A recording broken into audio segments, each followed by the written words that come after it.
Olá, pessoal, boa noite. Tudo bem? Todo mundo me ouve? Acho que não. Sim. Eu só não tenho certeza se o João conseguiu entrar na sala. Você pode confirmar para mim, Ricardo, por favor? Vou confirmar agora. E aí, tia?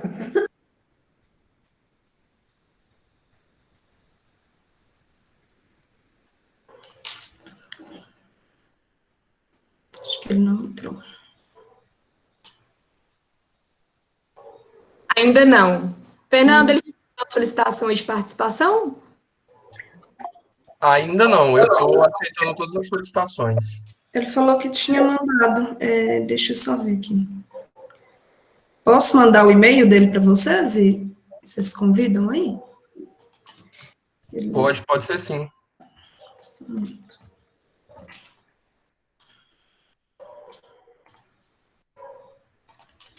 Vou mandar aqui no chat.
Joyce, eu retornei aqui com o e-mail aqui para ele. Pede ele para dar uma olhada, por favor. Tá, sim, pode deixar. Estou pedindo aqui agora.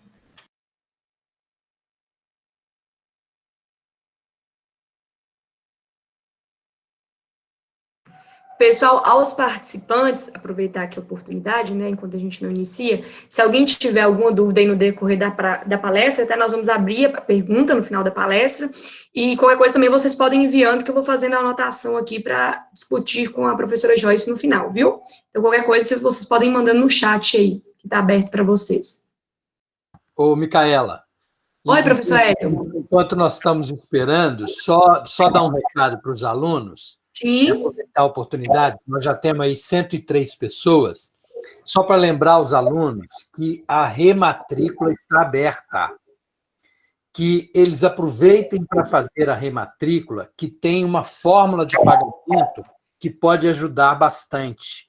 Então, procurem a secretaria, vejam via sistema e façam a rematrícula, que tem jeito de você dividir em várias vezes. Eu não sei explicar totalmente a parte financeira, mas é importante que eles entrem no sistema, lá no site, que ele vai ver lá, tá bom? Só dar esse recadinho para o pessoal. Ok, professor, obrigada aí pela informação. João, boa noite. Obrigada. Eu vi que o João conseguiu o acesso e agora deu certo, né? Tá me escutando bem, João? Tô. E você, tá me escutando? Perfeitamente. Boa noite, meu nome é Micaela. Primeiramente, agradecer, né, você que conseguiu acesso depois pelo convite, tá? Muito obrigada pela participação, seja bem-vindo. Vou abrir aí agora para você e para a Joyce para a apresentação. Sinta-se em casa, fiquem à vontade. Valeu, obrigado. É um prazer participar. Obrigada, Micaela. Eu vou apresentar daqui, então. Só um minutinho.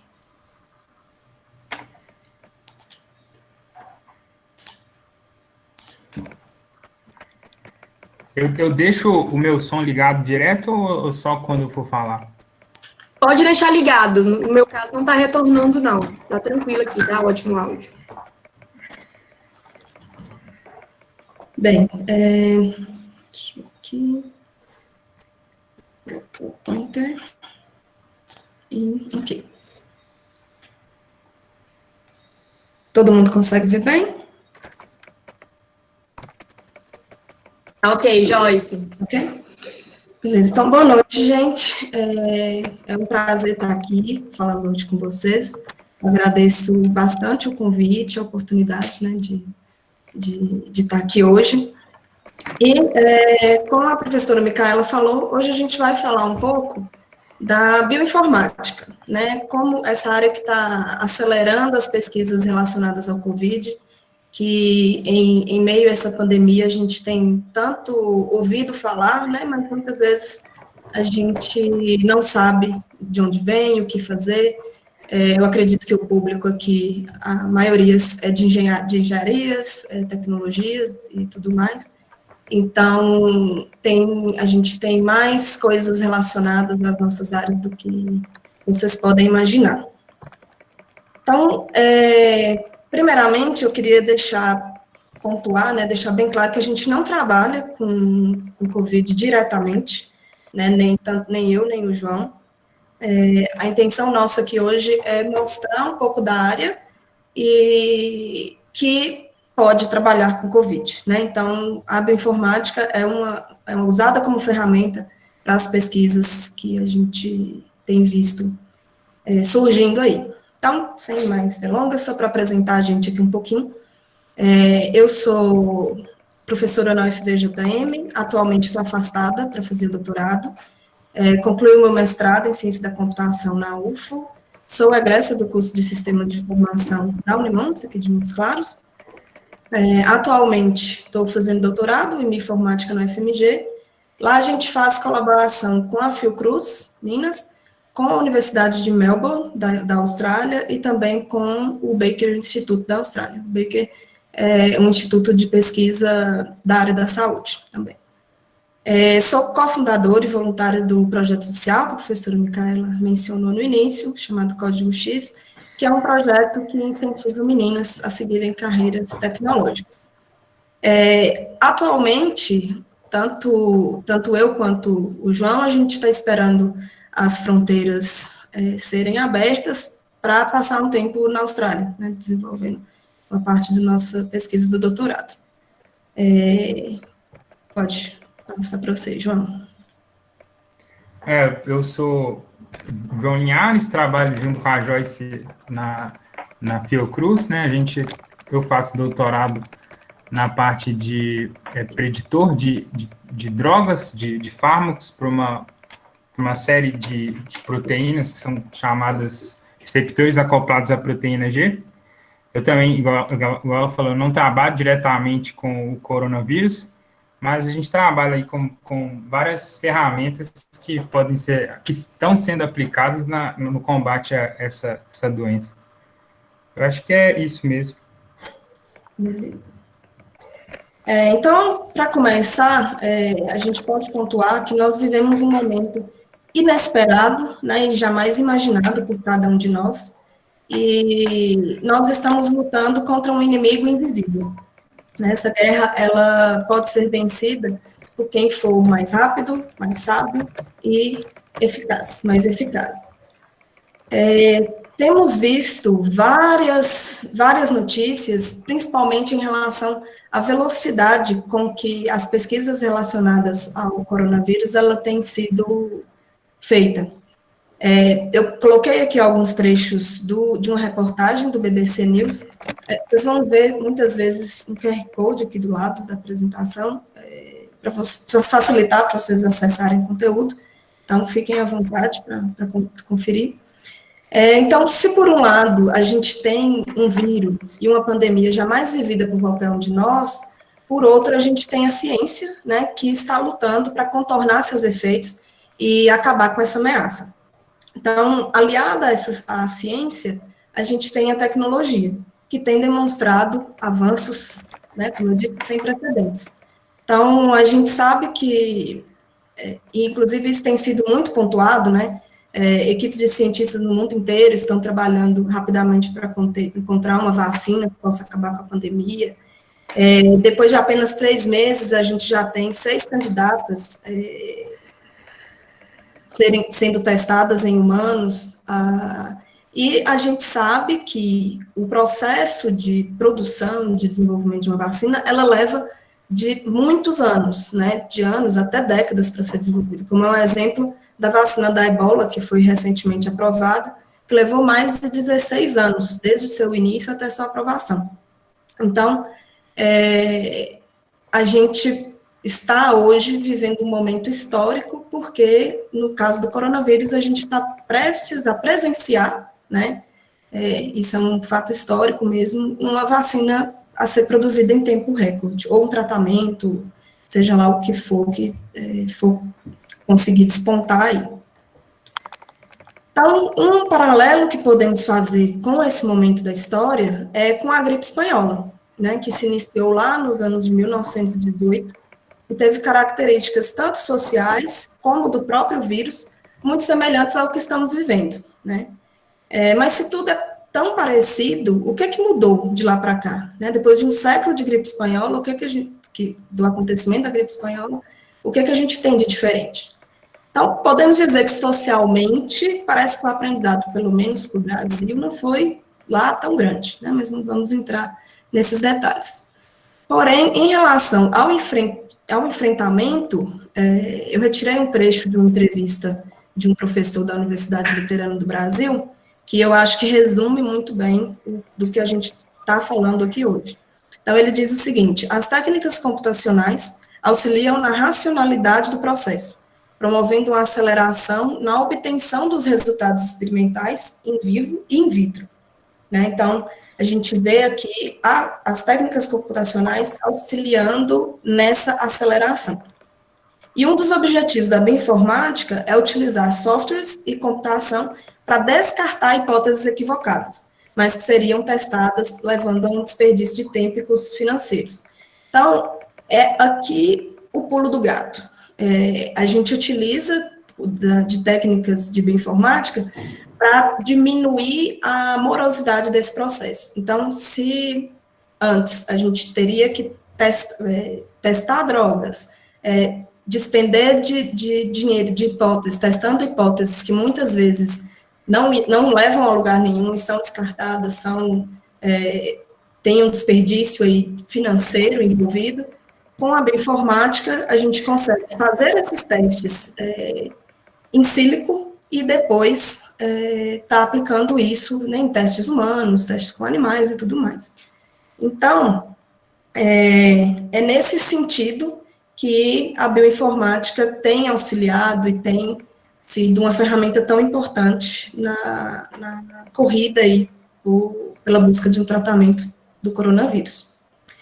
Tá, mas estamos falando aqui de bioinformática, então o que é que a gente faz? Né? O que é que nós fazemos nessa área? Eu trouxe aqui um esqueminha que ele representa uma ideia geral do que a gente trabalha. Então, a biologia, né, as pessoas que trabalham nas áreas das biológicas, eles têm inúmeros problemas para solucionar, né? A gente vive muito de perto esses problemas relacionados tanto a vacinas, a doenças, a descoberta de novas espécies, novos organismos, como que tudo isso se relaciona, como que tudo isso pode nos ajudar.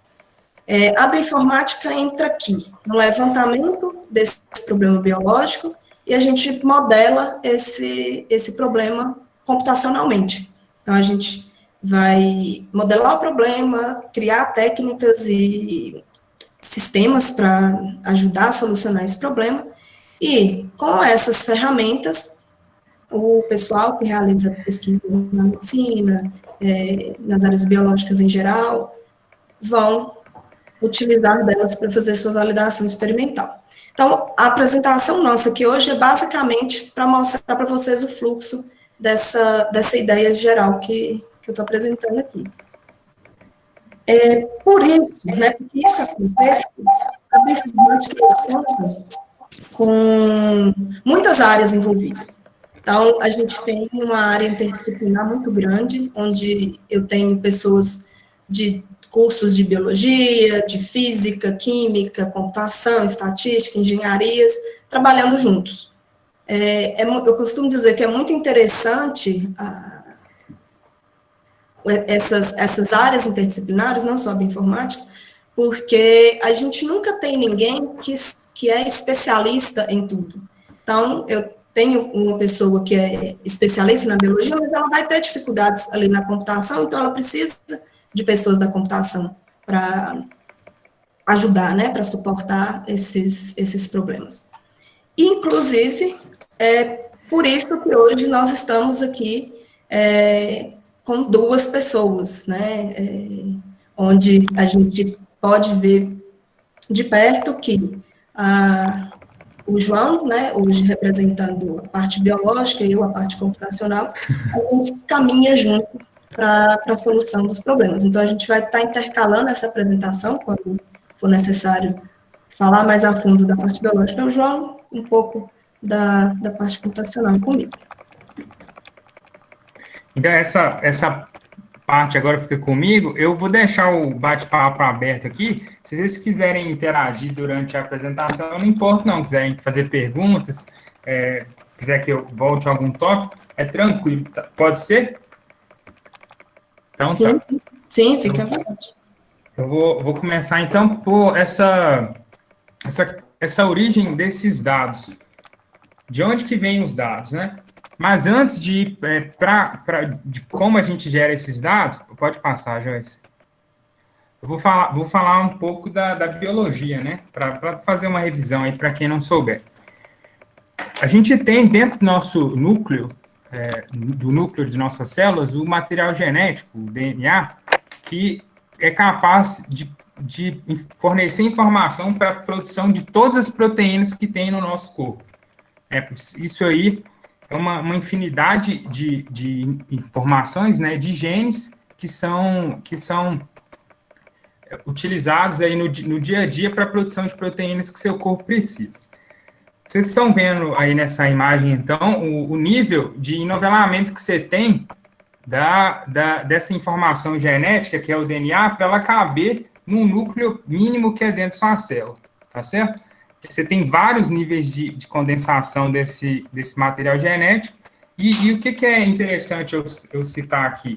Que esse material genético é fornecido, né, existe através de 4 letrinhas básicas, que é o que está mostrando aqui, o T, o A, o G e o C.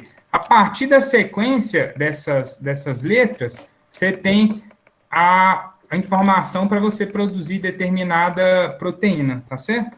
Seguindo, então, Joyce, você tem o DNA, e esse DNA, a gente tem uma que é chamado de dogma central da biologia molecular, que é uma ideia de como que se dá o fluxo de informação genética. Aqui na esquerda, a gente tem o dogma inicialmente proposto. Olha só, você tem, então, o DNA, ele é transcrito em RNA, igual vocês estão vendo aqui, e esse RNA é traduzido em proteína. Esse aqui é o fluxo, como a gente... É o fluxo que acontece dentro das nossas células, dentro do nosso corpo, né? Do ser humano, dos mamíferos em geral. Mas a gente tem aí uma atualização desse dogma central, porque, se vocês olharem à direita, a gente tem alguns organismos que não seguem esse fluxo que vocês viram agora. Eles seguem um fluxo completamente diferente, que é o caso dos vírus. Tanto, a gente tem alguns vírus que têm DNA, mas a grande parte dos vírus, eles têm, na realidade, RNA. Eles pulam, então, essa etapa de DNA. Eles já têm o RNA dentro deles, e aí, no caso do coronavírus, por exemplo, ele é um vírus de RNA positivo. Ele tem a fita de RNA no núcleo, quando ele entra dentro da célula, ele injeta esse RNA dentro da célula, e essa célula, e esse RNA já começa a ser utilizado para a produção de proteínas para geração de vírus, do coronavírus viável, tá certo? E ainda tem, vou citar um outro exemplo, que é, por exemplo, o vírus da AIDS, que ele também é vírus de RNA positivo, só que quando ele injeta material genético na sua célula, junto com uma proteína, uma enzima, que é capaz de transformar esse RNA em DNA. E aí, a partir desse DNA, você tem a inserção do material genético do vírus dentro da sua célula. Então, eu só queria demonstrar que você tem uma infinidade de possibilidades quando se trata da biologia. Seguindo, então, pode passar, Joyce. Vocês viram, então, o fluxo da informação, DNA para RNA e, por último, as proteínas. Sempre, o ser humano, assim que ele descobriu essa molécula, esse DNA, ele sempre buscou métodos para desvendar essas sequências, né? Porque já começou a imaginar que essa sequência era importante para a formação das proteínas, e aí nós tivemos algumas tentativas, e aí a primeira técnica que foi realmente utilizada em larga escala é esse método de Sanger que eu estou colocando aqui uma imagem. Eu não vou entrar em detalhes, é só para ilustrar mesmo. Esse método, ele é importante frisar que ele se baseia no sequenciamento de uma fita apenas de DNA. Então, ele é bem lento, é um processo bem lento. Mas, mesmo assim, você pode pular, Joyce? A gente teve a utilização dessa técnica para o sequenciamento do genoma humano. E aí foram duas iniciativas, na realidade, que começaram juntas e terminaram juntas, por incrível que pareça, em 1990, e demoraram 13 anos para serem completas. E aí eu coloco aqui a imagem das duas capas das revistas em que foi publicados esses periódicos. À esquerda você tem uma iniciativa que foi governamental, pública, foi liderada pelo governo norte-americano, e à direita a gente tem uma iniciativa que foi privada. E aí meio que eles competiram para ver quem que ia desvendar o genoma humano primeiro, mas no final das contas eles meio que chegaram ao final juntos, tá certo? É importante falar desse marco histórico que teve na biologia, né, na biologia molecular, porque também é a origem da bioinformática. A gente começou a gerar vários dados através do método de Sanger, né, de sequenciamento, e era impossível de um ser humano fazer a curadoria desses dados manualmente. É aí que se começou a usar essas técnicas computacionais, né, programas, para agilizar esse processo. E aí, Joyce, pode passar, Joyce. Não tem problema. Depois do método Sanger, se buscou novas formas de fazer o sequenciamento de forma mais rápida. E aí se desenvolveu métodos muito mais rápidos, que são chamados métodos de segunda geração. Eu coloco aqui à esquerda uma imagem. Em A, a gente tem, que é o método Sanger, igual eu falei para vocês, é fita por fita. Em B, a gente tem os métodos de segunda geração, e esses métodos, eles fazem o sequenciamento massivo paralelo, ou seja, ele faz sequenciamento de várias fitas por vez. E aí, dessa forma, você tem um ganho de produção, né, de eficiência de geração de sequências, né, você tem um ganho de eficiência no sequenciamento. Na direita, eu coloquei um gráfico para dar uma ideia desse ganho. No eixo Y, a gente tem o custo, como se o custo por sequenciamento do genoma humano, né? Como se você estivesse sequenciando cada ano o genoma humano, e qual que seria esse custo? Em Y, então, é o tempo, são os anos, e aí, eles também traçaram aqui a lei de Moore, que é uma lei que, se eu não me engano, são 18... o Moore propôs que a cada 18 meses, não é isso, Joyce? 18 meses? 18 meses. Que a cada 18 meses você teria uma duplicação da eficiência de um determinado processo, mantendo o mesmo custo. É isso, Joyce? Isso é a questão da evolução do hardware versus o custo dele, né, de se obter o hardware. Então, o Moore preveu que lá, a partir de 2008, isso acabou virando uma lei, foi sendo adotado, que o número de transistores de um processador, ele cresceria 100%, né, dobraria em 18 meses, permanecendo no mesmo custo. Então, seguindo essa ideia de Moore, olha só, em 2008 se começou a utilizar esses métodos de segunda geração. Antes era o método de Sanger ainda. O método de Sanger realmente seguia a lei de Moore. mas aí quando você começou a usar os métodos de segunda geração, você teve um ganho aí bem expressivo, né, nesses sequenciamentos e diminuição de custos também, tá certo? Pode seguir, Joyce. Antes de ir para a proteína, se vocês lembrarem bem do dogma central, do fluxo de informação genética, a gente tem do DNA para o RNA. Só que o que acontece? A gente tem algumas iniciativas para sequenciamento de RNA, mas ainda são métodos muito incipientes. O que se faz na prática, você converte o RNA em DNA, que é chamado de DNA complementar, e aí, a partir desse DNA, você faz essas técnicas de sequenciamento que a gente está falando aqui. Então, depois do RNA, a gente tem as proteínas. Pode passar, Joyce. Em relação às proteínas, a gente tem uma forma de sequenciar a proteína, mas essa sequência de aminoácidos não é tão importante quando comparamos com a estrutura da proteína, porque é a estrutura mesmo que é capaz de fornecer, é a estrutura que está vinculada diretamente com a função dessas proteínas. Então, para a proteína, o que a gente tem ao invés de sequenciamento, você tem a elucidação estrutural, técnicas para elucidar essas estruturas. E aí eu coloco aqui para vocês a imagem do coronavírus, é um desenho bem bonito, que ele dá uma ideia das proteínas que você tem nesse coronavírus. Só em tons de rosa, eu diria, porque amarelo são moléculas da defesa do ser humano mesmo. Aí vocês podem mudar, Jess?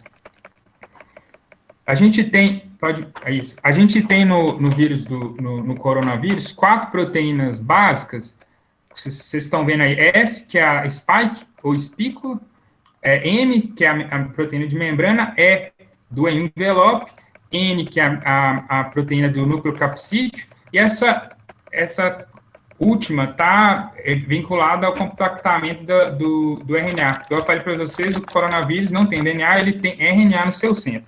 Então, a gente tem 4 proteínas, elas são bem diversas, vocês conseguem ver aí, que estão causando esse alvoroço todo aí, né, além do material genético. Seguindo, pode seguir, Joyce. E aí, quando a gente pensa em termos de biologia, né, em termos de diversidade, nesse slide, a gente tem várias formas, e vocês estão vendo aí que as proteínas são capazes de adotar umas formas bem diversas, e não são só proteínas de mamífero que tem aí, mas cada uma dessas proteínas, elas são capazes de desempenhar uma função completamente diferente, tá certo? E esse é um quadro, né, vamos dizer, uma seção do PDB. O PDB é um banco de dados público de depósito de estruturas, né? Todo mundo que faz elucidação estrutural, praticamente, deposita no PDB para publicar sua estrutura. E aí, todo mês, eles colocam uma figura de uma proteína específica e falam sobre ela e tudo mais. É bem legal, se vocês puderem conferir esse banco de dados. Também, em relação ao PDB, pode mudar, Joyce? Nós temos aqui esse quadro, esse gráfico, esse histograma, que a gente tem o número de deposições no PDB, em Y, a gente tem o número de estruturas que foram depositadas, e no X os anos, né? Se você for ver, bem no início, aqui em 1974, teve a deposição da mioglobina, uma proteína de estrutura bem tranquila, bem fácil de ser elucidada, mas que foi muito custoso. E aí, com o passar dos anos, a gente teve desenvolvimento também das técnicas de elucidação estrutural, e aí você teve um aumento no número de deposição de novas estruturas, mas também você teve um aumento da complexidade das estruturas que foram estudadas. Olha só, se você for chegar aqui, no final, aqui, na próxima do ano 2000, 2001, a gente tem proteínas aí com subunidades, muito mais complexas. Então, era só para demonstrar mesmo que também a gente teve uma evolução, um ganho aí técnico, né? De ferramental. Seguindo, pode mudar, Joyce. São 3 formas básicas de você fazer a elucidação estrutural, 3 que são muito utilizadas. A primeira que eu gostaria de falar para vocês... Érica, pode voltar lá, Joyce? Volta no slide, por favor. Érica, então, eu vou falar para você, você está falando em relação a qual slide? Esse ou no anterior? Este? Aí você tem o nome deles aí, quais que? Tem a hemoglobina, lisozima, anticorpo, aí você tem o nome dessas proteínas. Você queria saber o que? A função? Não.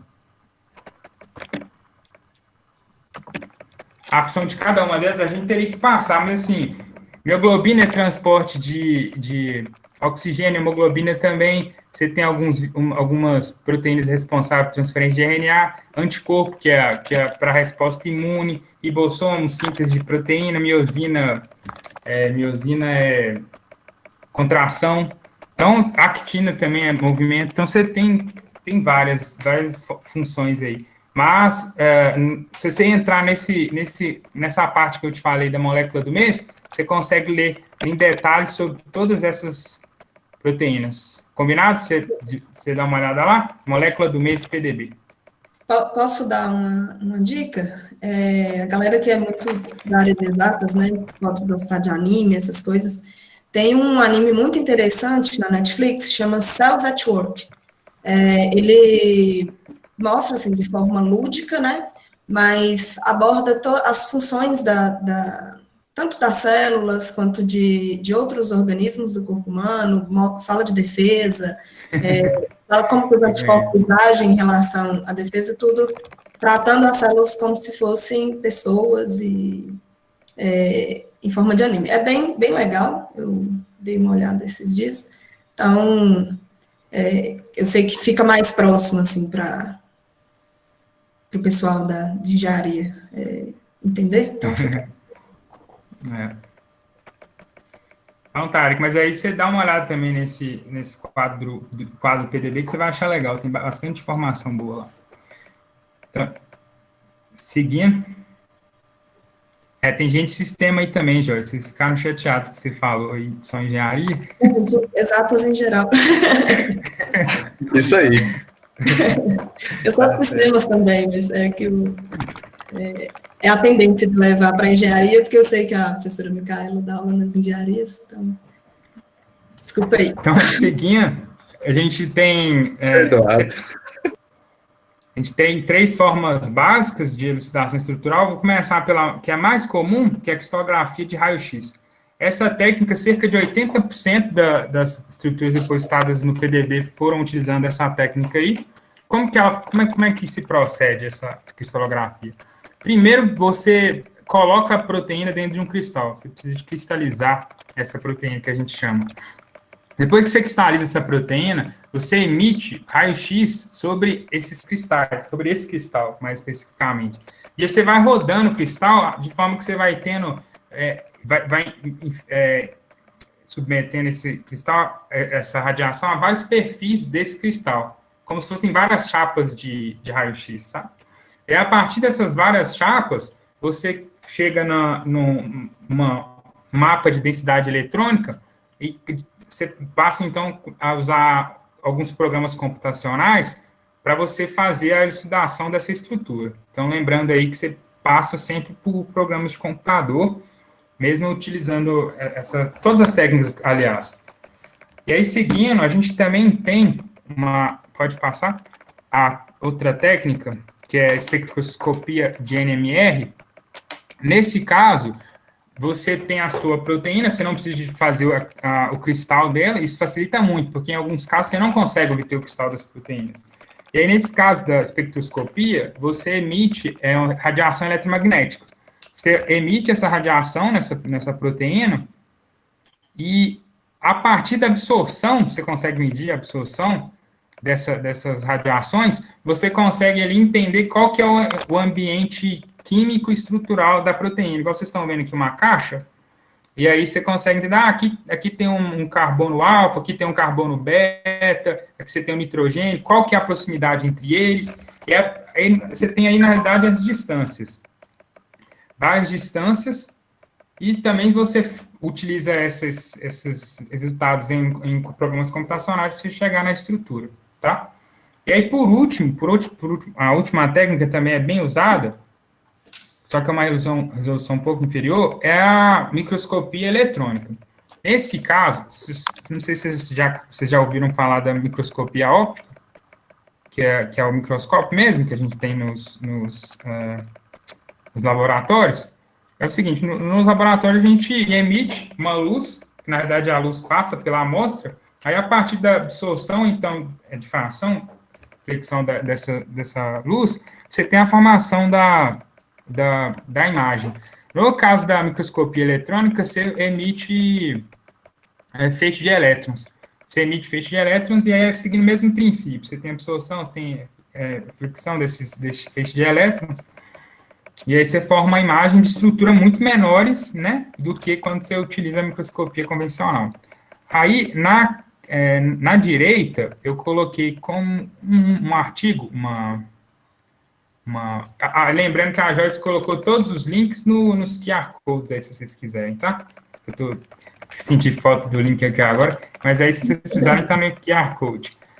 Olha só, em A, você tem uma amostra contendo uma determinada proteína. Nessa amostra, você não vai ter só uma unidade da proteína, você tem várias unidades. Então, você emite o feixe de elétrons, a partir dessa imagem inicial, você tem vários ângulos, né, de várias imagens, várias partes dessa proteína sendo mostradas.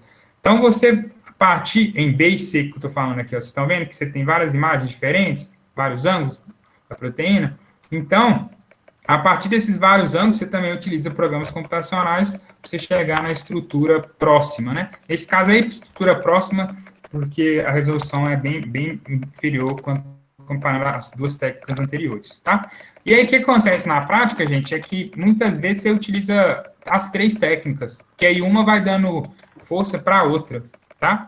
Para você chegar num modelo mais confiável. Aí, seguindo, Joyce... Tá. Voltando aqui, então, o João então mostrou para vocês várias técnicas que são utilizadas para a gente partir ali do material genético, né, e conseguir criar estruturas para esse material, né, tanto proteína quanto DNA e tudo mais. Mas, na prática, como que a gente trabalha com isso computacionalmente, né? Como que sai daquelas estruturas lá, o resultado das técnicas aplicadas e chega aqui para a gente. Então, só voltando um pouquinho no dogma central, vocês viram lá, o João explicou muito bem, né, as fases de transcrição e que a biologia passa, né? Cada uma dessas fases, a gente tem áreas dentro da bioinformática onde se foca em cada um desses aspectos. Então, as pessoas que trabalham com DNA, geralmente elas estão nas áreas de genômica e metagenômica, de RNA, transcriptômica, proteínas, proteômica e outros metabólicos, né, metabolômica. Então, todas essas áreas, elas têm particularidades, mas elas podem ser alvo da bioinformática estrutural. O que é a bioinformática estrutural? A gente pode fazer uma alusão, né, na bioinformática estrutural, a gente pega essas moléculas, né, nós montamos e estudamos as moléculas, como uma criança constrói um objeto com Lego, né, foi isso que o João mostrou aí nas técnicas de elucidação. E aí, da mesma forma, nós podemos tanto tentar montar uma molécula que já existe, quanto criar moléculas novas. Então, quando a gente vai tentar montar uma que já existe, a gente vai tentar fazer com que ela seja o mais parecido com a realidade possível.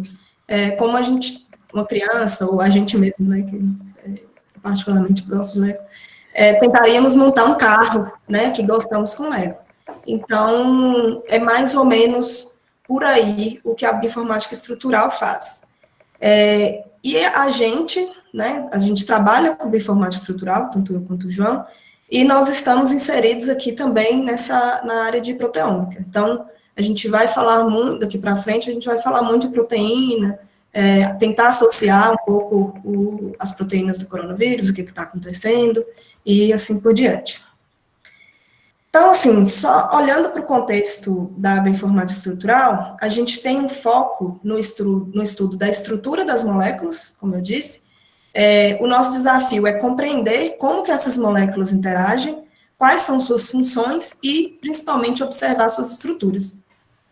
Temos aplicação em diversas frentes, né, como desenvolvimento de novos fármacos, tratamento de doenças, produção de vacinas e assim por diante. Voltando aqui um pouco para o que o João falou lá de proteínas, né, de estruturação de proteínas, eu vou voltar um pouco atrás em algo que a gente viu muito no ensino médio, nas aulas de biologia, que são as formas de representação de proteínas. Né, a gente vê lá que, assim como o DNA, ele é representado por letras, as proteínas também, na sua estrutura primária, né, na nossa representação da estrutura primária, elas vão ser representadas por letras também, que são os aminoácidos. A gente tem 20 aminoácidos, e a combinação desses aminoácidos, eles geram diversas proteínas com as mais diversas funções dentro do organismo. Mas a gente sabe que uma proteína, ela não é uma linha reta, né, solta dentro do organismo. Então, por isso, a gente precisa representar ela também na sua forma, no seu enovelamento, as suas interações. E aí, existem as outras representações, né, das estruturas secundária, terciária e quaternária, eu não vou entrar em detalhes, mas elas são representações tridimensionais. Então, tanto as estruturas primárias quanto as tridimensionais, a gente utiliza arquivos para armazenar essas informações. Eu vou falar aqui dos dois principais arquivos que a gente utiliza na bioinformática.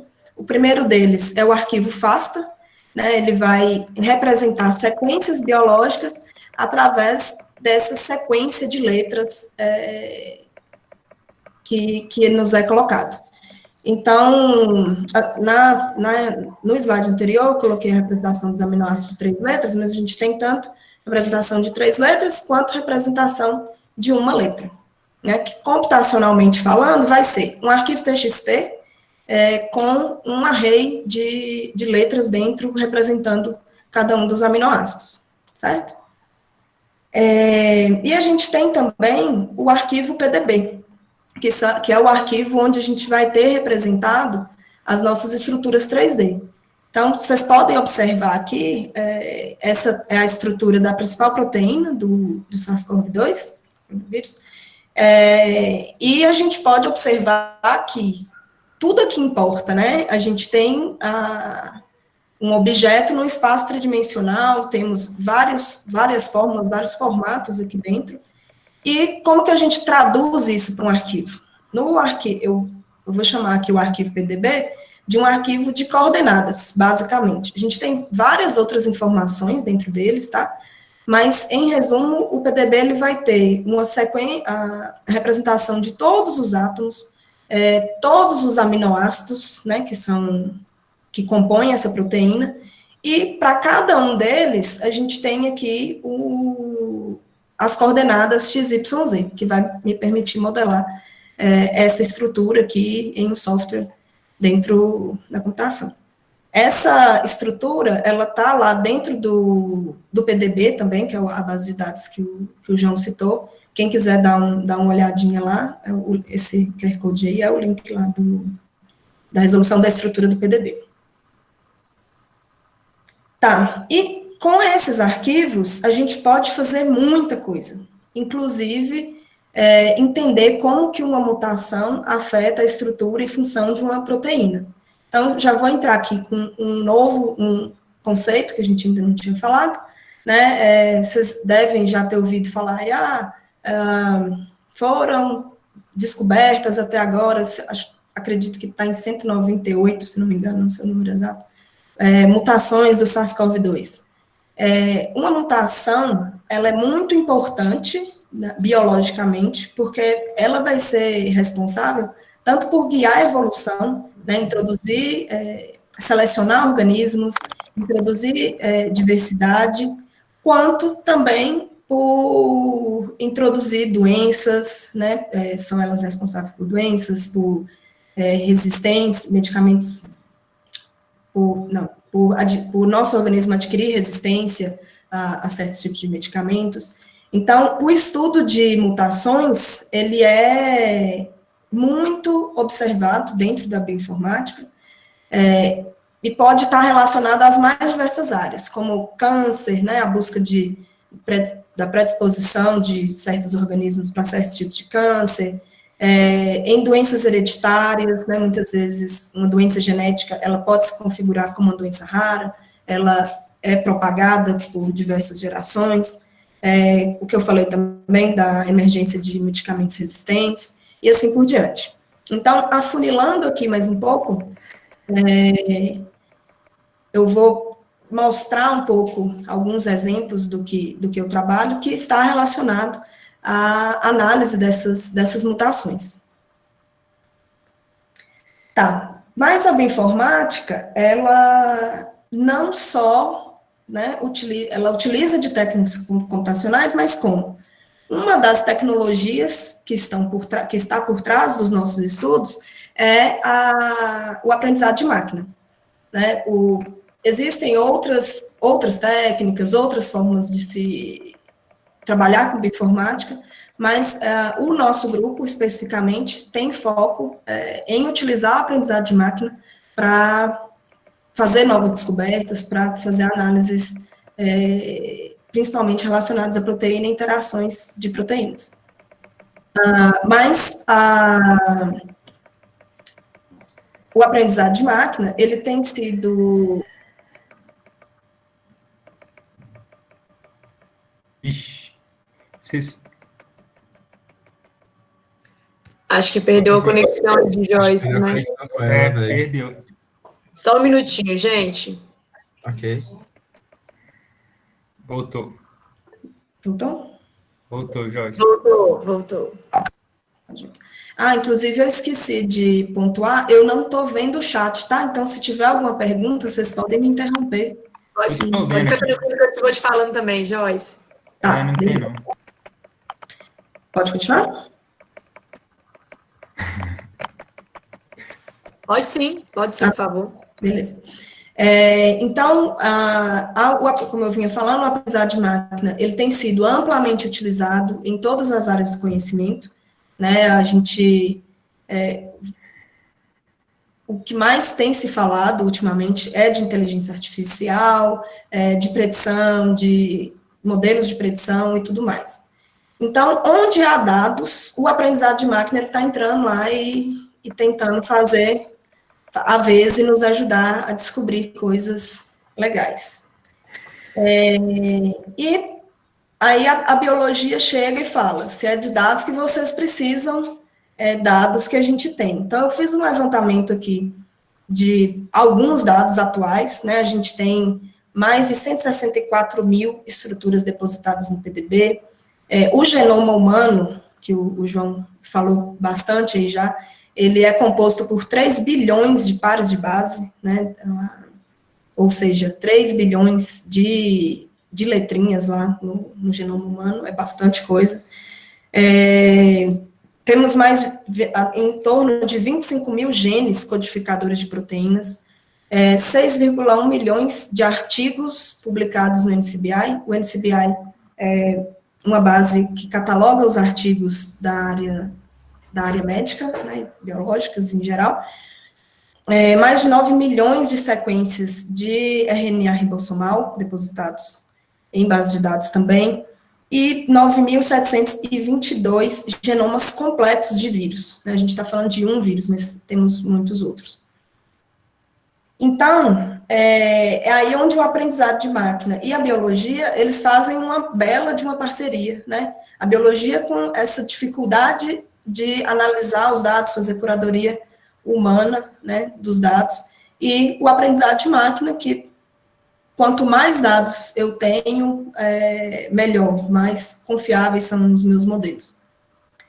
Então, saindo um pouquinho aqui da biologia, né, dos exemplos biológicos, eu vou falar um pouco, bem brevemente, o que é o aprendizado de máquina, como que a gente ensina um computador a aprender, né,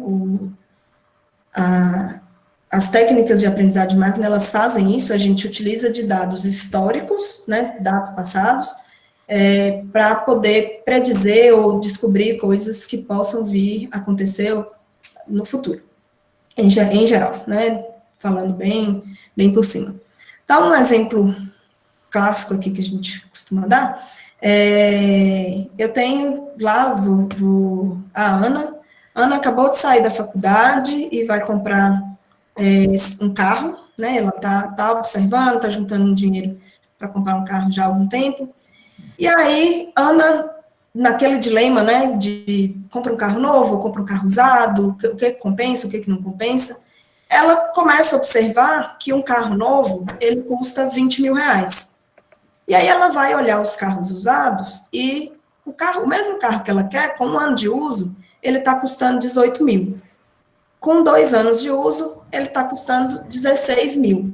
Aí a Ana pega e para e fala, opa, tem um padrão aí. Então, ela consegue associar a idade, né, de uso do carro com o preço do carro. Então, ela observou aqui que a cada 2 anos, a cada ano de uso, o carro desvaloriza 2 mil reais. Então, o que a Ana fez aqui foi uma tarefa de regressão. Né? A gente, logicamente, tem problemas muito mais complexos, mas ela consegue, inclusive, predizer, né, daqui a alguns anos, quanto que esse carro vai estar custando, quanto que um novo carro que for lançado vai estar custando. Uma outra tarefa que a gente faz no aprendizado de máquina são as tarefas de classificação. Então, outro exemplo clássico aqui, eu tenho uma cesta de frutas, né, com limões e laranjas, e eu quero criar um algoritmo para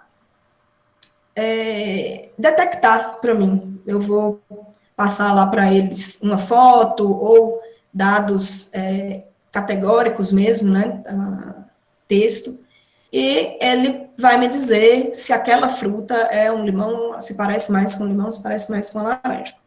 Então, como que a gente faz isso? Primeira coisa, a gente determina atributos ou características que podem descrever esses dados. Então, a gente pode utilizar lá cor, tamanho, presença ou não de vitamina C, presença ou não de carboidrato, e assim por diante. E aí, eu vou criar o meu modelo baseado nesses dados que eu tenho aqui, que são rotulados, tá? Em geral, são rotulados, não vamos entrar nesses detalhes. E aí, o meu algoritmo vai me dizer, passado um dado novo, que esse conjunto de treino aqui não conhece, ele consegue me dizer se aquilo ali é um limão ou se é uma laranja.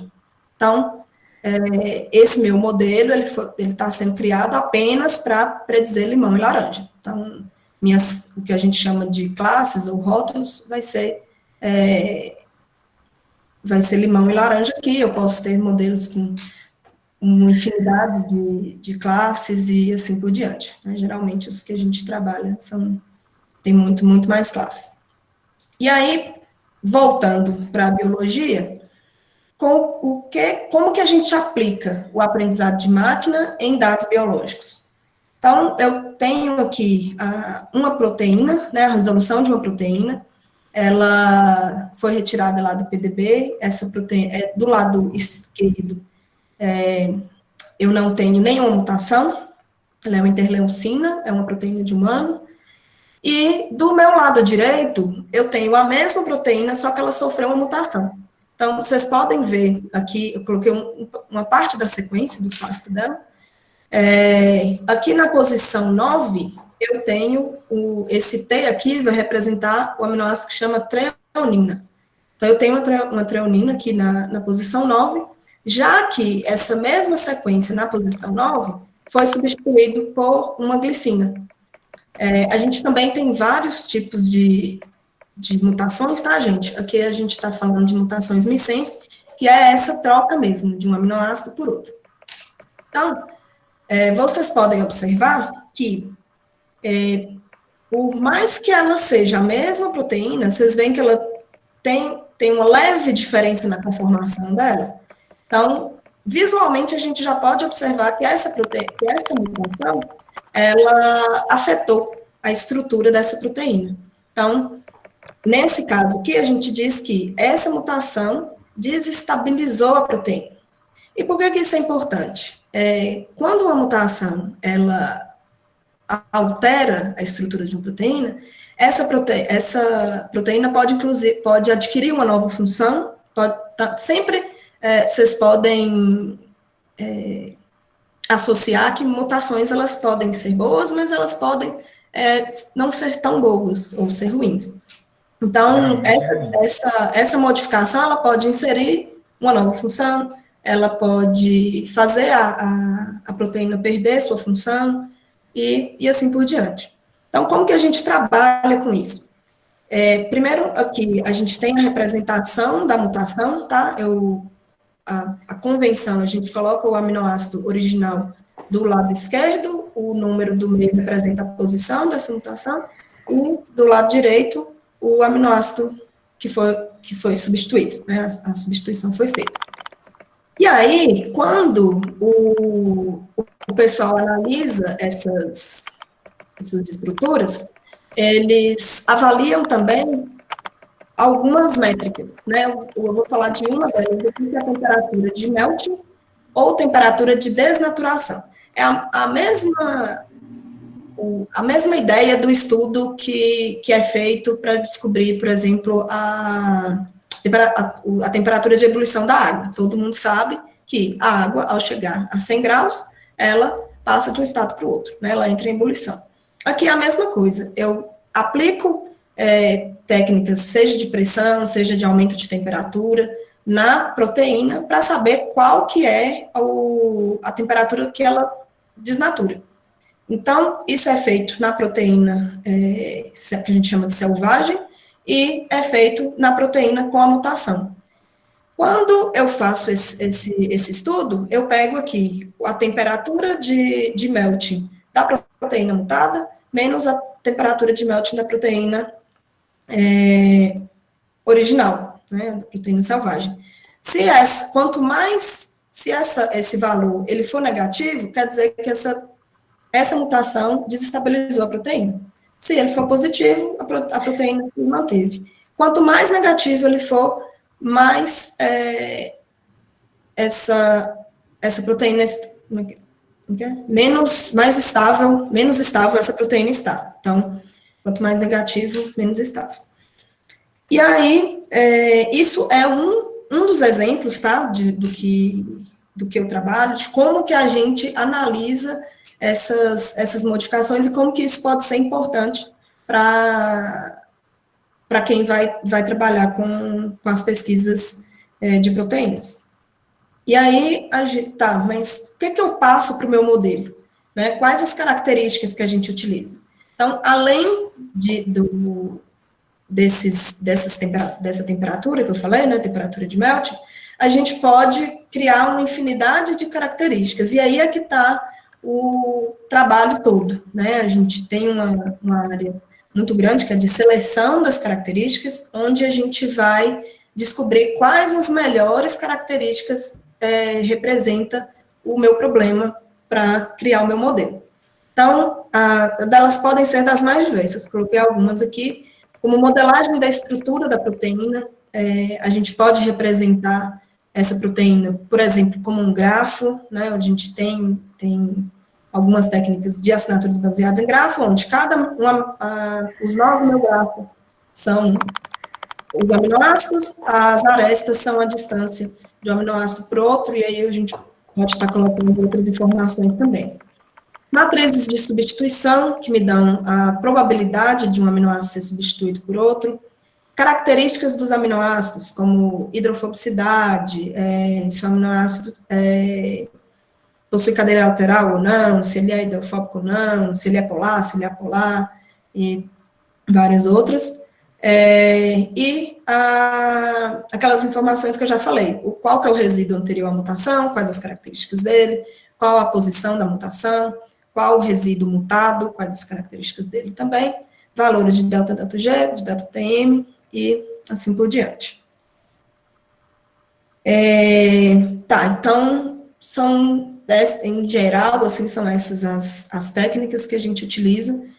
E aí, como vocês podem lembrar daquele slide do fluxograma, que eu falei que a bioinformática entra no meio ali, modelando e criando ferramentas, eu vou passar para o João novamente, para ele falar um pouco como que a outra ponta, né, como que os profissionais que estão em outras áreas, eles se beneficiam das ferramentas que a gente cria e do que a gente produz, né, dentro da informática.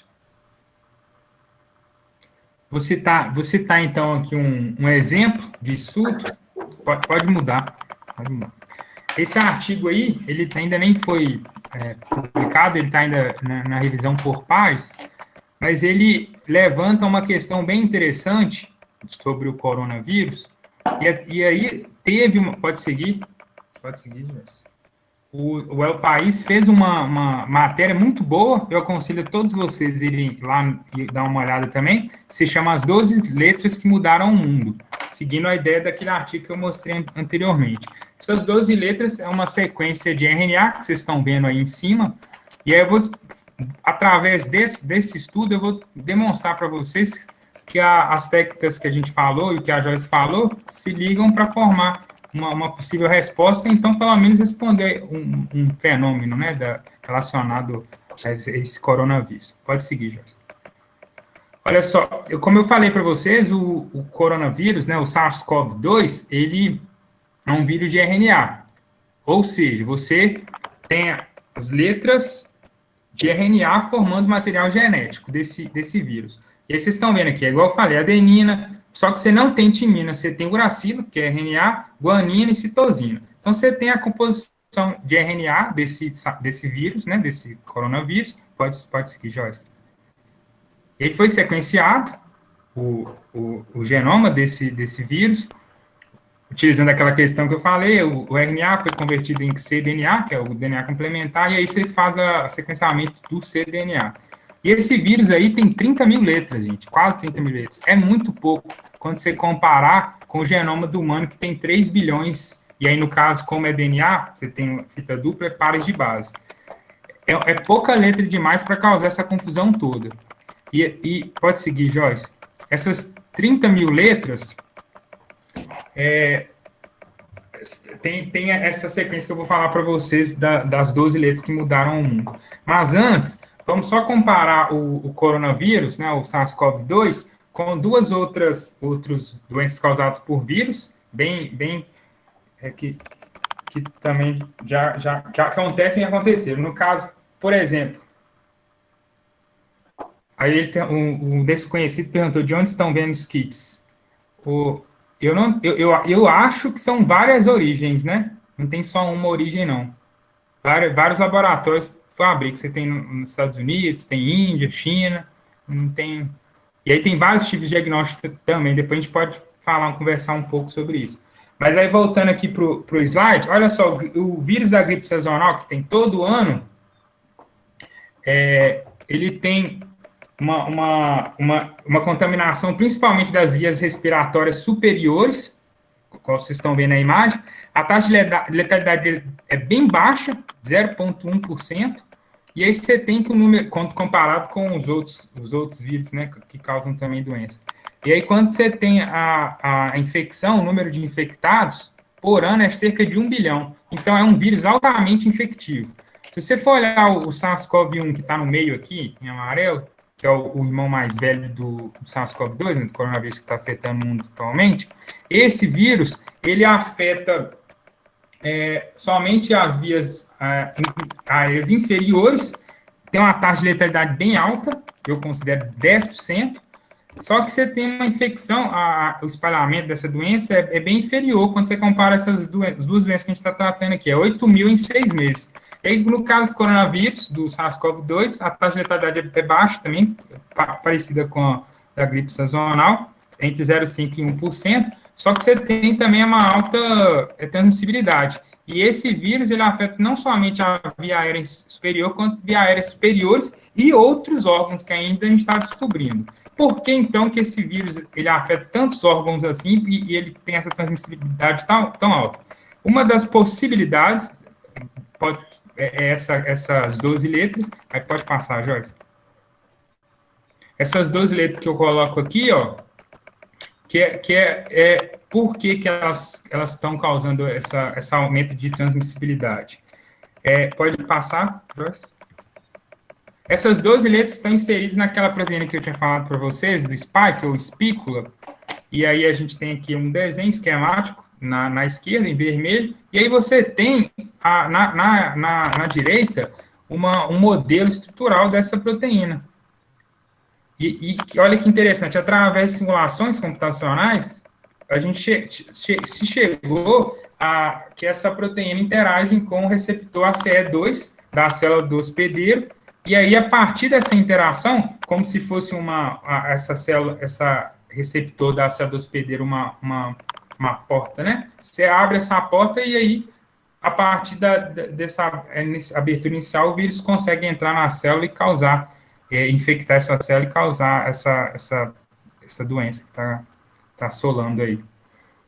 E aí, seguindo, Joyce, olha só, por que as duas letras são importantes? Então, como eu disse, você tem a espícula interagindo com o receptor ACE2 do hospedeiro, e aí depois que ela interage, para ter a entrada efetiva e a invasão do hospedeiro, você precisa ter o corte dessa espícula por tesouras biológicas. O SARS-CoV-1, o irmão mais velho, ele era capaz já de ser cortado por duas tesouras biológicas, vamos chamar assim, que é a TMPRSS2 e a outra que eu não estou conseguindo ver agora, mas é catepsinas, eu acho. É catepsinas. E as catepsinas. Com essas 12 letras adicionais do SARS-CoV-2, a espícula também passou a poder ser cortada por furinas, que é uma tesoura biológica que está presente em muito mais células no corpo, em células diversas, e aí por isso que esse vírus conseguiria infectar, inclusive, outras partes do corpo, diferentemente do SARS-CoV-1. Espalharia tanto assim entre a população, tá certo? Então, por causa dessa inserção de 12 letras, você tem esse aumento dessas duas questões aí, de contaminação e também de novos órgãos sendo atingidos. E aí, seguindo, Joyce. Então, era só mesmo para mostrar a bioinformática presente tanto aí no sequenciamento, né, dessas 12 letras, descoberto, vamos dizer assim, dessas 12 letras diferentes, e também no estudo aí desse receptor, dessa espícula, né, que é tão importante aí para a invasão do hospedeiro. Aí era isso em relação à bioinformática, e agora a gente vai falar um pouco do que a gente fez, que a gente faz além dessas questões da bioinformática, né? É isso, né, Joyce? Assim, a gente, como eu falei no início, a gente não está trabalhando diretamente com bioinformática e COVID, né? Nossas linhas de pesquisa estão indo para outros ramos, mas tanto eu quanto o João, a gente tem pessoalmente, né? São projetos pessoais, não está relacionado com a pesquisa, algumas coisas que a gente está fazendo nesse momento, né, de pandemia, que nos ajudam a contribuir com o momento. Né, então, a gente não está só esperando as fronteiras abrirem para ir para a Austrália, a gente tem feito algumas coisas, então a gente vai contar aqui para vocês um pouco. Fugindo um pouco do tema também, né? Aí só para mudar, eu também trabalho na Fiocruz na plataforma de impressão 3D.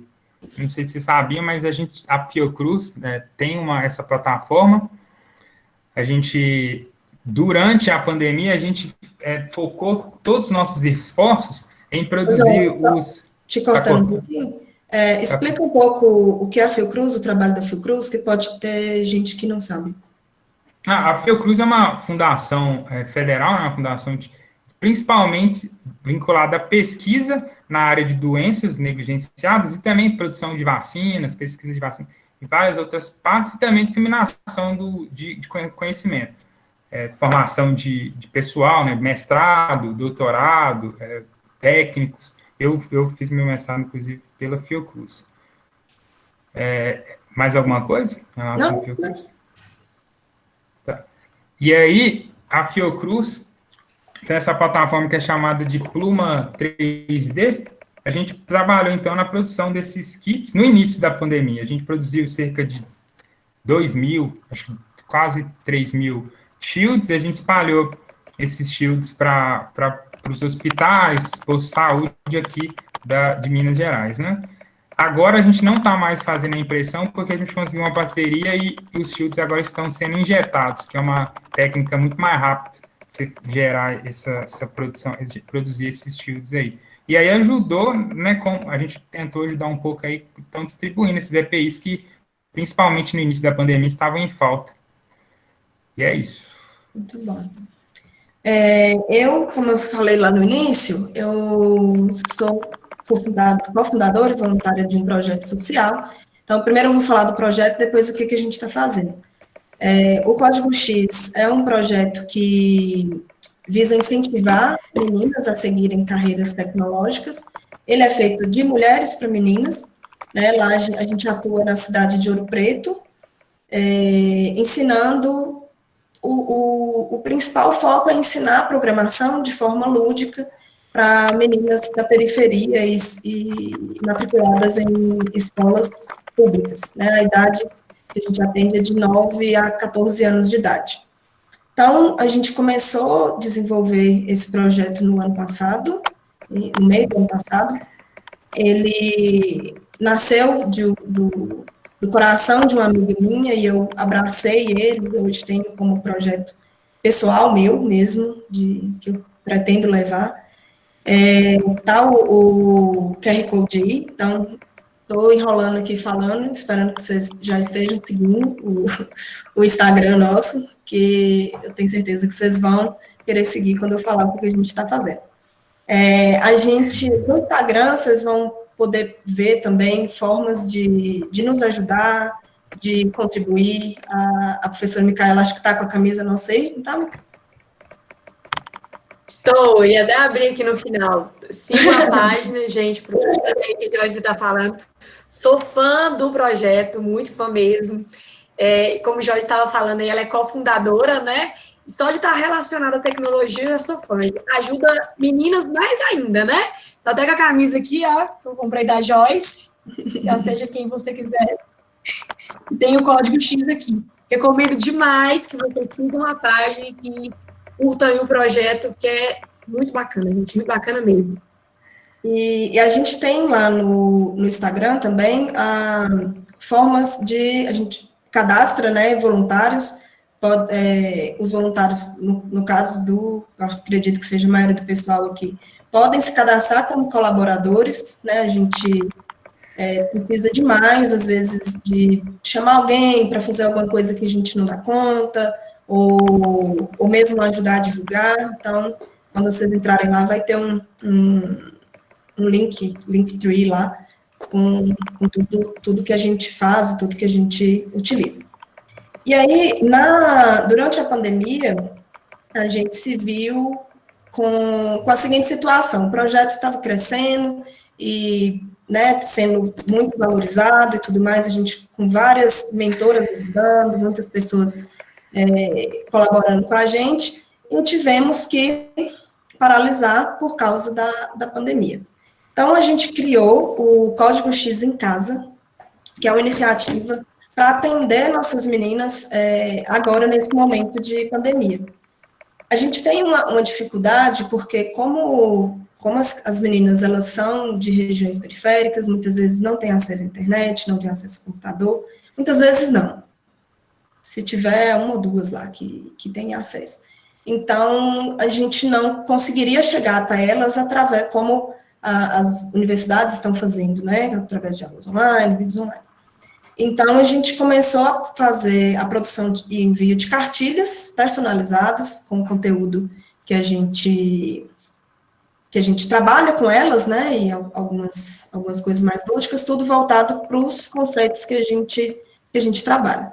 Hoje, inclusive, é um dia que eu estou muito feliz que as cartilhas começaram a ser enviadas e as meninas já estão dando feedback que gostaram, que estão empolgadas com o projeto e tudo.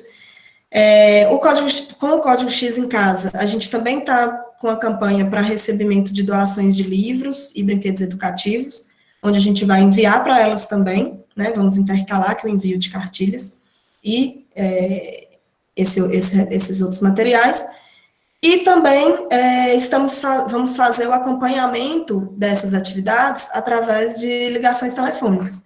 Então, a forma que a gente encontrou de estar próximo delas, de saber se as ações estão sendo efetivas, foi através dessa ideia de fazer as ligações telefônicas.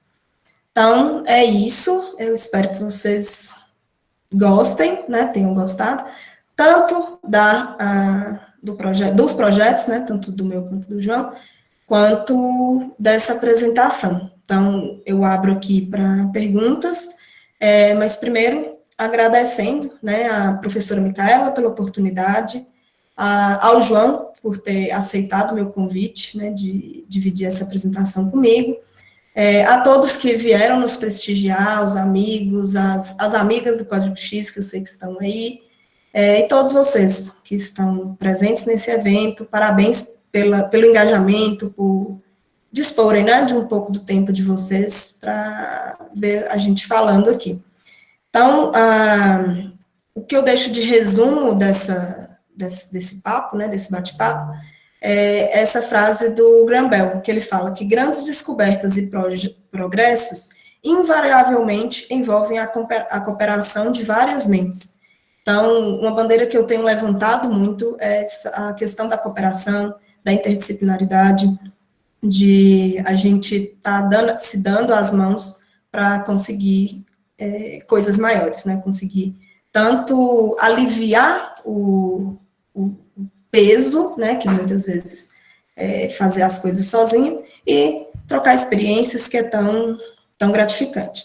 Então, a gente deixou aqui também os nossos contatos, qualquer dúvida que vocês queiram tirar depois, podem perguntar agora também, mas depois, se quiserem conversar, quiserem dicas e tudo, eu deixei aqui o meu e-mail, e esse QR Code vai para o... Eu criei um Linktree com as minhas redes, e também com o link para o Código X, então quem quiser pode estar acessando lá. João? Pessoal, eu vou deixar aberto aí para dúvida, alguém tem alguma dúvida? O Vitor perguntou aí, Joyce, que ele falou que tem alguns livros, como que ele faz para doar? Pode entrar em contato comigo, que eu combino com ele. Mas alguém, pessoal, tem alguma dúvida, alguma coisa aí para adicionar? Desde já, muito obrigada, viu, Vitor?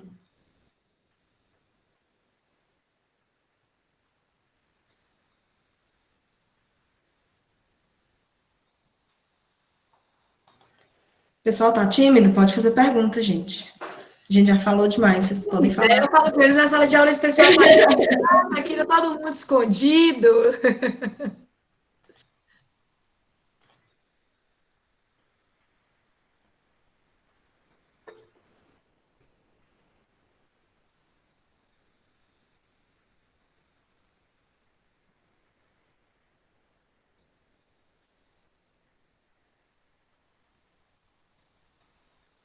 O Manuel fez uma pergunta aí, acho que é seu Manel, não é seu Manel? Ele perguntou se esse vírus foi criado em laboratório. Você fala do Covid em específico? Eu não entendi muito a pergunta.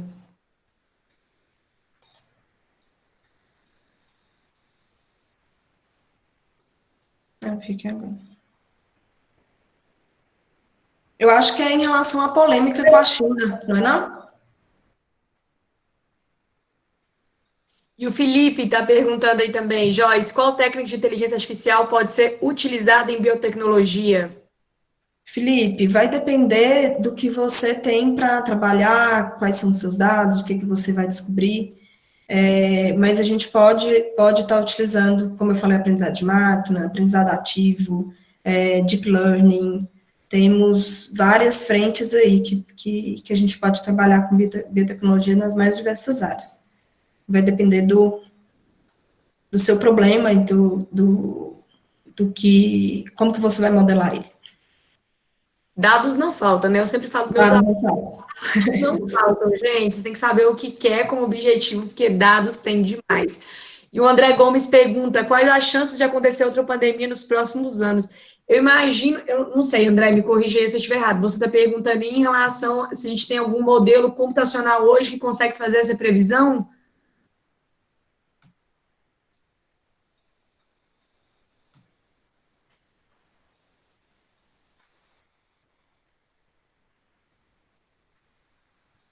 Ele não me respondeu.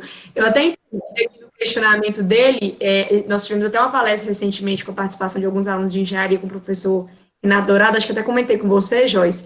Mas a visão, como é algo novo, ainda está muito difícil conseguir estimar isso, porque os dados são novos, tudo que a gente tem de acesso à tecnologia, todas as informações são novas, o que a gente trabalhar, a base de dados, eu acho, Joyce, se eu estiver errado, do Covid, criada agora.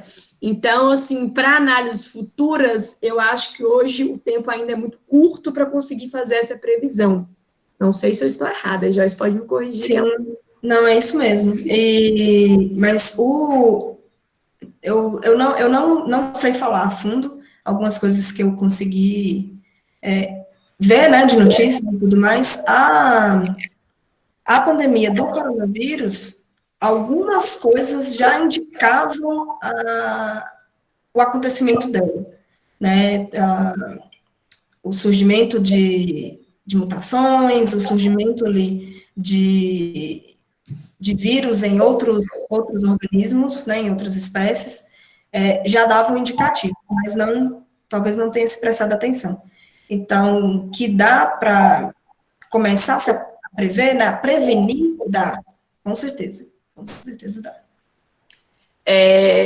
Felipe Rocha, vocês falam também da predição através da análise de modelos que vocês têm, como que funciona essa predição e como vocês filtram esses dados? Como é que é? Deixa eu ver aqui. Felipe Rocha, eu estou nela.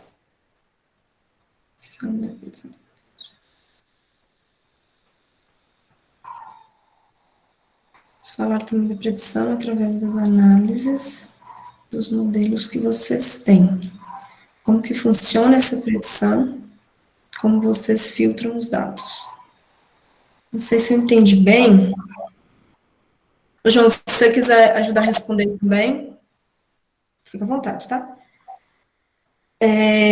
Mas então, o que o Felipe falou lá embaixo? É Diego, é porque eles entram com alguns outros nomes, às vezes eu tenho que... Entendi. Diego, então, como que a gente filtra os dados? A gente tem bases de dados onde a gente pode buscar essas informações. Então, elas vêm principalmente de publicação de artigos. Então, por exemplo, os dados que estão depositados lá no PDB, eles são resultado de pesquisas que foram publicadas, inclusive, se vocês forem entrar lá no PDB, cada estrutura, ela tem a referência do depósito daqueles dados, o artigo que é referente àquele depósito. Então, através dessas publicações, você vai buscar tanto onde a gente entra, que a gente tem bases de dados que já fazem essa filtragem, né, já são focadas em determinadas informações, como, por exemplo, a gente tem base de dados para as estruturas, a gente tem base de dados de sequências de um determinado organismo, temos base de dados que é o meu caso, que eu trabalho com dados termodinâmicos, temos base de dados de mutações que vão me dar valores de termodinâmica. Então, o que eu acho legal nessa área é que a gente tem os dados, tem muitas fontes estruturadas para esses dados. Então, é aí onde a gente começa a buscar para fazer as filtragens, né? E em relação aos modelos, a gente parte desses dados. Então, a gente vai nessas bases, buscamos, filtramos o que a gente precisa para utilizar esses dados para treinar os nossos modelos. Não sei se te respondi bem. O Lucas Vinícius também mandou uma pergunta. Você está com o bate-papo aberto aí? O Lucas Vinícius também compartilhou uma pergunta. Deixa eu ver. Para saber melhor as estruturas dos vírus para desenvolvimento de medicamentos e vacinas, para isso, uma das fases é o estudo do material genético, genoma, que o vírus possui. Como está sendo os estudos da área de bioinformática nessa questão no Brasil? Está tendo avanços? Sim, estamos tendo. Acho que eu vou passar para o João, que ele vai saber falar melhor do que eu. Mas a gente tem pesquisas sendo desenvolvidas na Fiocruz, temos pesquisas sendo desenvolvidas na FMG, alguns laboratórios dentro do Brasil que, inclusive, estão com vacinas, né, com pesquisas de vacinas avançadas, e assim por diante. Não consigo aprofundar, mas talvez o João ajude mais nesse. Eu tive um problema no computador aqui, agora eu estou pelo celular e eu não sei qual que é a pergunta, porque não aparece para mim não. Como eu entrei agora, qual que é a pergunta? Tá, como está sendo os estudos na área da bioinformática nessa questão no Brasil? Se está tendo avanços? No Brasil? Isso. Isso. No Brasil, a gente teve aquele sequenciamento em tempo recorde, né? Acho que foi no Rio de Janeiro, e a partir daí você teve o estudo de funções de proteínas. Aqui no Brasil, a preocupação maior, pelo que eu vi, é saber se esse vírus que está circulante é parecido com o da Itália, é parecido com o da China, porque, de acordo com o genoma do vírus, você tem algumas medidas, você tem algumas formas diferentes de lidar com a situação. Então, no Brasil, eu vi que a pesquisa é principalmente focada nessa aí, essa questão de diferenciar a cepa de vírus que está circulante. Certo? Mas, assim, detalhes eu não sei não, confesso. Senhor Manel colocou a pergunta aqui, falando que na realidade, a pergunta dele lá é se esse vírus foi um acidente de manipulação em laboratório ou não. Ô Manuel, eu posso falar, Joyce? Pode, claro. Então, essa é uma questão que ainda não foi elucidada. A gente não tem dados suficientes para falar que foi ou não. Que precisa ser feito mais estudos nisso para realmente você ter evidências, né, que digam se foi criado ou não, mas não dá para se afirmar nada nesse momento, não. Alguém tem mais alguma pergunta, pessoal? Inclusive, aquelas 12 letras que eu falei, se vocês olharem o artigo lá, fala que eles não sabem a origem, eles colocam algumas possíveis origens.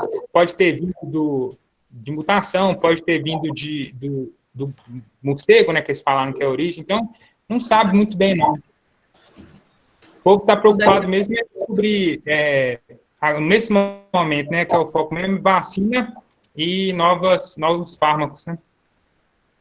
O Lucas teve a segunda pergunta. Desculpa, Lucas. Última questão, não querendo entrar em questão políticas e não sei se tem a ver com a palestra de hoje.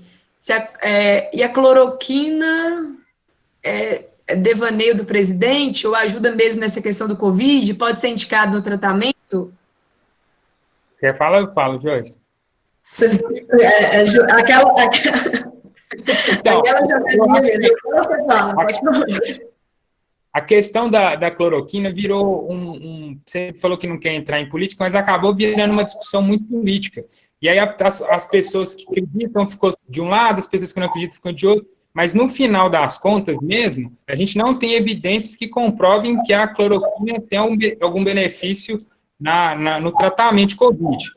O que eu vi dessa discussão? Que os estudos que foram feitos utilizaram a cloroquina principalmente em estágios mais avançados, que aí não tem nenhum benefício mesmo. Esse é o que o povo está falando, que fala que a cloroquina realmente tem efeito, mas para ela ter efeito, ela tem que ser utilizada no início dos sintomas. E aí, como farmacêutico, eu vejo isso como problemático, porque imagina, você começa a ter o sintoma hoje, você não tem certeza se é o coronavírus, você já vai tomando um medicamento assim. Então, eu acho que está vindo muito para a automedicação, que é algo perigoso. Mas, assim, respondendo a sua pergunta, a gente não tem evidência que comprove que a cloroquina tem algum benefício no tratamento da Covid. A professora Nara perguntou aí, obrigada, professora Nara, pela participação. No início, reduz a replicação viral, não é? Eu não sei afirmar, não me sinto confortável para afirmar, eu não sei. Eu acho que a cloroquina é mais vinculado à diminuição da inflamação, não? Eu diria. Eu diria. Malária é vinculada à diminuição da inflamação. Mas eu não sei. Pessoal, muito de agradecer a participação de cada um de vocês. João, Joyce, não tem palavras para agradecer. Muito obrigada pela palestra e muito obrigada pela contribuição, tá? Eu sei que o momento agora é um pouco complicado, né? Essa distância que nós estamos aí. E a tecnologia, né, para nos permitir esse contato. Muito, muito obrigada, gente. Obrigada pela palestra, obrigada quem participou aí, quem ficou conosco aí até agora, que compartilhou aí dúvidas e tudo mais, tá? Agradeço muito vocês, em meu nome, em nome da faculdade, do coordenador Hélio, que está aí presente, agradeço pela presença também, e do professor Fernando, também, nosso coordenador adjunto. Muito obrigada, viu, pessoal? Não sei, eu que agradeço. Precisando é só chamar, estão aí. Espero que vocês tenham gostado. Pessoal, gostaria de E aí tem aparecer aqui para fazer um agradecimento também, tá? Em nome aí da coordenação, né? Meu nome, em nome do professor Hélio, pela participação aí, Joyce, João, foi muito interessante, muito enriquecedora. Eu, particularmente, adoro quando a gente mistura, assim, a área de tecnologia com a área de saúde, de biológicas. Eu gosto bastante, então eu deixo aqui um muito obrigado. Acredito que a gente fez uma excelente palestra, vocês fizeram uma excelente palestra hoje, né, no nosso terceiro dia. E a todos os participantes, amanhã tem mais, tá?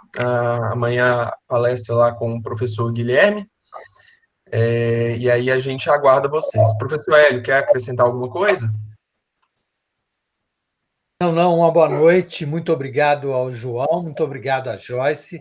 Parabéns pela contribuição. Excelente trabalho de vocês. E, Micaela, ó, uma contribuição aí, viu? Muito obrigada. Viu? Eu que agradeço, professor. Uma boa noite a todos. Um abraço carinhoso para os alunos. Obrigada, pessoal, pela participação. Boa noite a todos. Obrigada, gente. Boa noite. Gente, segue a página lá, viu? Do Código grupo. Vamos fazer parte aí. Em relação, eu esqueci de falar, se alguém tiver interesse, dúvidas em relação a pesquisa em bioinformática, programas de mestrado, doutorado, pode estar procurando a gente também, tá? Sei que pode ser que nosso fique. e-mail, só mandar. Exato, só mandar e-mail. Obrigadão, viu, pessoal? Obrigada, Meika. Muito obrigado.